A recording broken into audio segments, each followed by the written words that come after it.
Can science predict a third world war?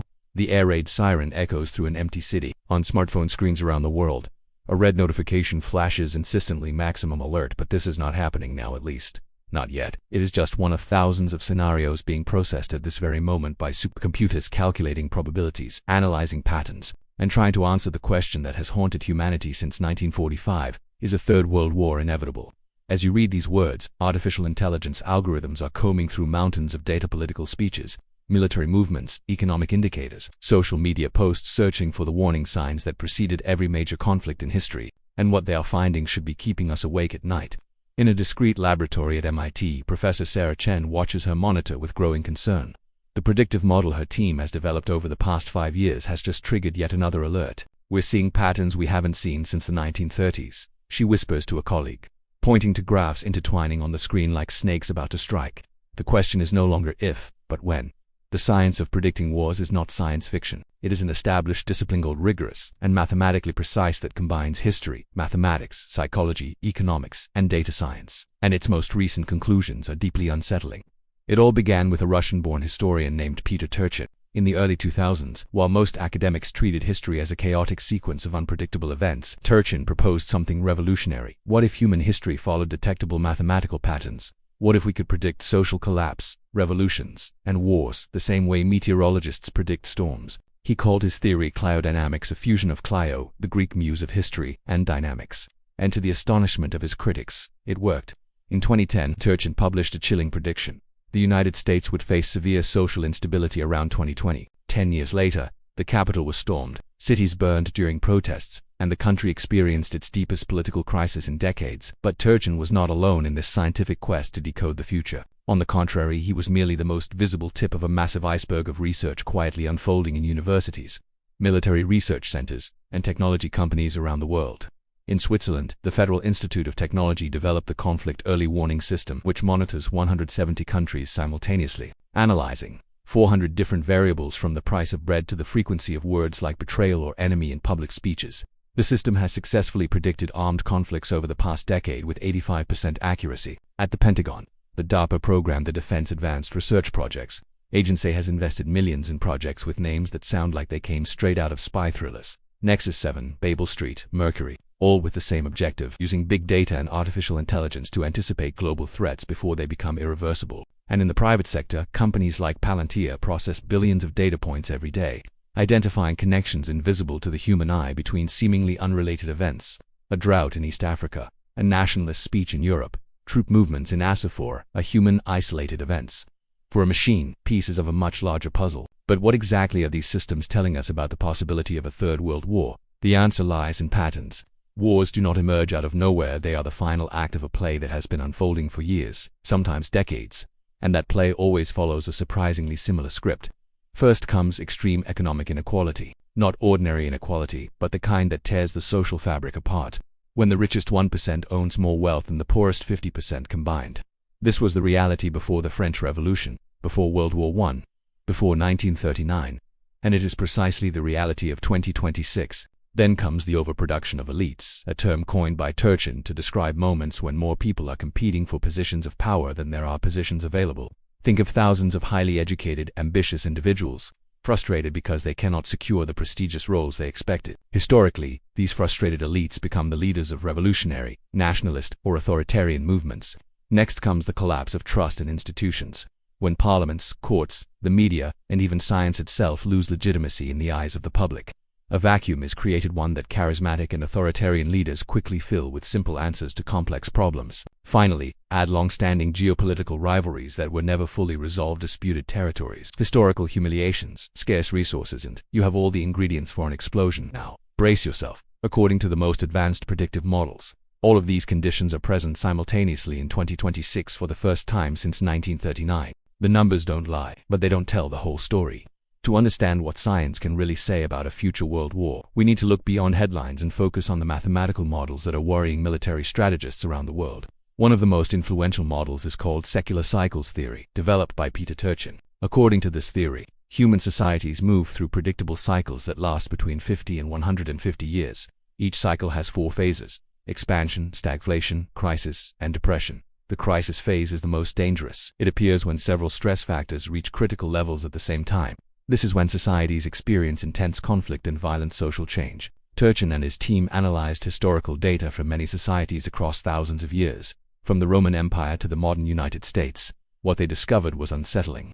These cycles are so regular that they can be mapped using mathematics. And according to their calculations, Western societies entered a crisis phase around the year 2020. This phase is expected to intensify and reach a peak between 2025 and 2035. Some people may say this is just theory. History is not physics. Humans have free will. That is true. But there is a problem. Several independent models, using completely different methods, point to the same conclusion. At the University of Maryland, a system called GDELT processes hundreds of millions of news events every day in more than 100 languages. This system does not rely on historical cycles. It uses real-time sentiment analysis and pattern detection.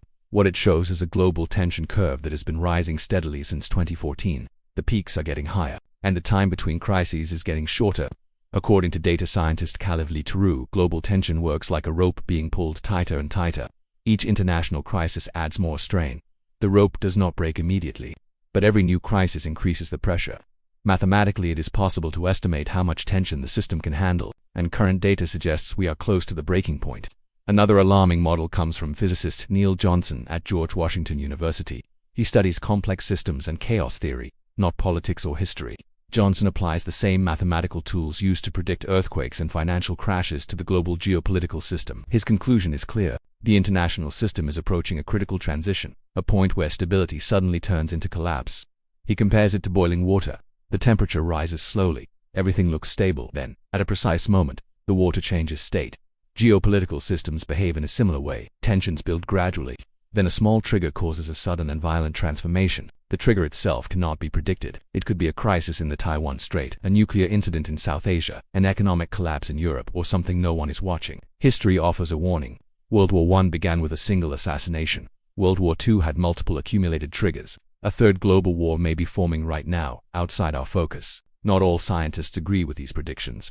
Some argue that the existence of these models actually helps prevent catastrophe. One of the leading voices of this view is psychologist Steven Pinker. He argues that violence has declined over time. Wars have become less frequent and less deadly. International institutions, economic interdependence, and diplomacy have reduced the incentives for large-scale war. This perspective is supported by data. There are more diplomatic channels today than ever before. The global economy is deeply interconnected. A major war would cause economic collapse for all sides involved. Nuclear weapons have also played a role. They have acted as a powerful deterrent between major powers for decades. However, there is a paradox. The same systems that reduce the likelihood of war also increase the potential damage if war occurs. Economic interdependence creates fragile supply chains. A single attack on critical infrastructure could disrupt the global economy within days. Modern technology connects the world, but it can also be used as a weapon. Nuclear deterrence works until it fails. And when it fails, the consequences are extreme.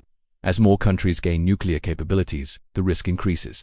According to computer scientist Aaron Closet, wars follow a mathematical pattern similar to earthquakes. Small conflicts are common. Large wars are rare, but catastrophic wars remain inevitable over long periods of time.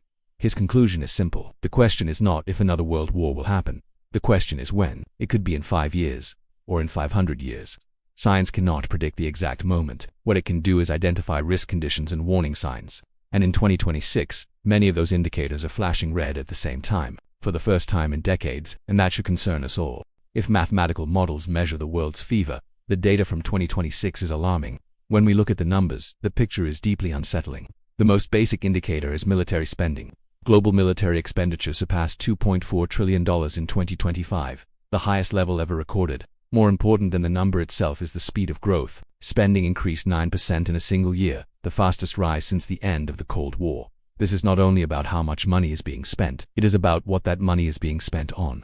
Military analysts see a clear shift. Countries are no longer investing in peacekeeping missions. They are preparing for direct conflict between major powers. Spending now focuses on advanced fighter jets, attack submarines, hypersonic missiles, and nuclear systems. China has added more naval power in the last 5 years than the entire British Navy currently has.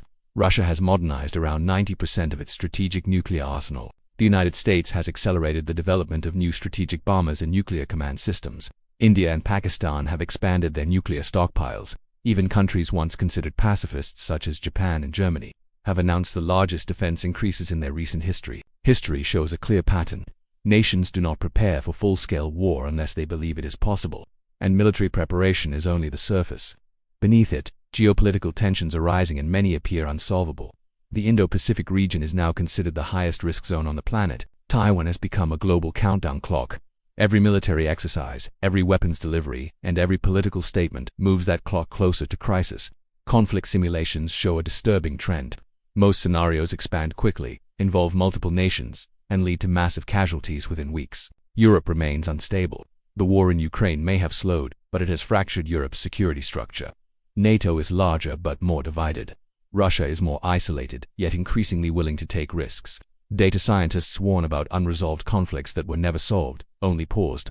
These frozen zones act like pressure points waiting to explode. The Middle East adds another layer of risk. Ancient rivalries mix with modern power competition, amplified by global energy dependence. At the same time, another warning sign comes from language itself. Advanced systems now analyze speeches and official statements, tracking patterns that appeared before past world wars. Us versus them thinking, moral absolutes, and the slow dehumanization of opponents are appearing across many countries at once. Internal division increases the danger.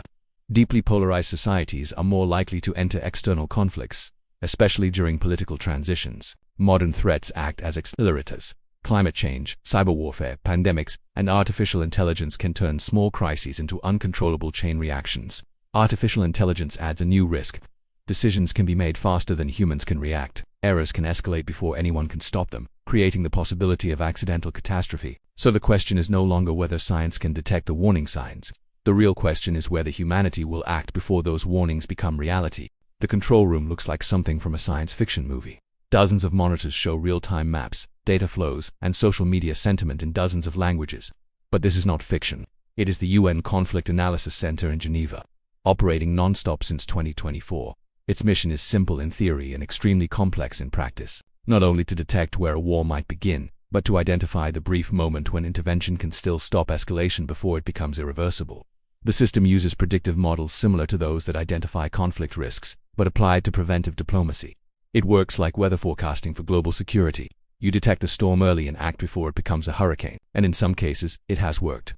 In 2023, rising tensions between two African countries over water resources triggered early warning signals. Linguistic patterns in military movements pointed to a high probability of conflict within months. Mediators were sent immediately. Agreements were negotiated. The war never happened. Almost no one knows how close that region came to violence. But there are limits. These tools work best in regional conflicts. When tensions involve major nuclear powers, the room for diplomacy shrinks. The stakes become existential. Some scientists believe transparency itself could reduce the risk.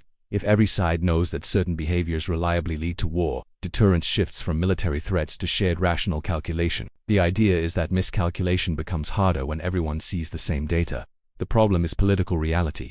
No nation wants to reveal what it knows or how it knows it. Information is power, and giving it up feels dangerous, so researchers look for other solutions.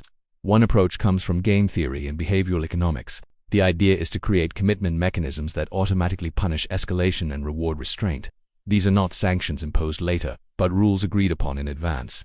Imagine economic guarantees tied to verified actions. If troop movements cross a certain threshold, access to markets or assets is automatically restricted. The consequence is known beforehand and applied without debate. Some versions of this already exist in arms control treaties, but only on a limited scale. Another promising area comes from neuroscience. We now understand that leaders under extreme stress make worse decisions. Long-term reasoning weakens while fear-driven responses take over. Based on this, some countries have introduced mandatory pause protocols in their military command structures. Before certain irreversible decisions, time delays are enforced to allow stress levels to drop. Even a short pause can prevent catastrophic mistakes. Artificial intelligence is also being explored as a mediator rather than a weapon. AI systems do not feel humiliation or fear. They do not need to signal strength to domestic audiences. In experiments, AI has analyzed decades-long conflicts and generated hundreds of compromise proposals in days. Some of these ideas opened paths that human negotiators had never considered. Yet all these tools face the same obstacle: political will. In many countries, compromise is unpopular. Nationalist narratives reward strength, not restraint. Leaders under domestic pressure often see external conflict as an opportunity. Science can warn, model, and suggest alternatives, but it cannot force decisions. So we return to the central question: can science predict a third world war? The answer is nuanced. Science can identify dangerous conditions, it can detect patterns that preceded past wars, it can calculate probabilities and highlight high-risk moments. What it cannot do is predict the exact trigger or the precise moment, and perhaps that uncertainty is necessary. Perfect prediction could create panic and self-fulfilling prophecies. What science does provide is clarity. Leaders now know which actions raise risks and which reduce them. They know where the pressure points are. They know when they are approaching the edge. The issue is no longer lack of knowledge, it is choice. History offers a reminder. During the Cuban Missile Crisis, the world came close to nuclear war. What prevented disaster was not technology, but restraint. Leaders chose to step back despite pressure. Today we have far more tools and far more data. We also risk forgetting what total war truly means. The generation with living memory of World War is fading, but we have something new. Scientific understanding of our own behavior. We know how fear distorts judgment. We know how groups dehumanize opponents. We know how uncertainty pushes societies toward extremes. This knowledge does not guarantee safety, but it gives us a chance. Science says the risks are real and growing. It also says there is still time. The real question is not whether a world war can be predicted. It is whether humanity will listen to the warnings and act before the window closes. The clock is moving. The data is clear. The choice remains ours.